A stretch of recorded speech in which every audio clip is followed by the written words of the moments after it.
Hi everyone, hope you are all good. ఈరోజు snacks గాను రుబినా నాకు చక్రాలు చేయమని చెప్పిందండి. అయితే నేను ఎప్పటిలా కాకుండా నేను ఈసారి ముడి బియ్యంతో ట్రై చేశాను. దీనికి గాను నేను 1.5 గ్లాస్ ముడి బియ్యం, అలాగే మేము ఇంట్లో యూజ్ చేసే సోనా మసూరి రైస్ 3 గ్లాసులు తీసుకున్నానండి.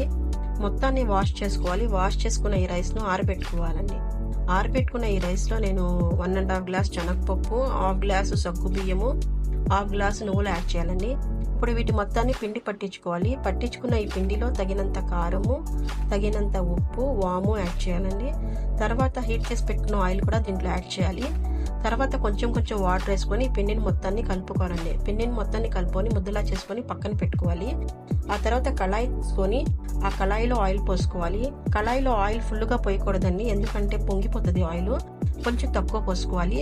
ఇక్కడ నేను గన్ టైపు చక్రాల గిద్దె తీసుకున్నానండి. పిండిని కొంచెం దాంట్లో పెట్టుకొని, ఇదేంటంటే గన్ టైపు చక్రాల గిద్దె ఎందుకు తీసుకున్నానంటే దీంట్లో తొందరగా అయిపోద్దండి. ప్రెస్ చేయడం కూడా చాలా ఈజీ.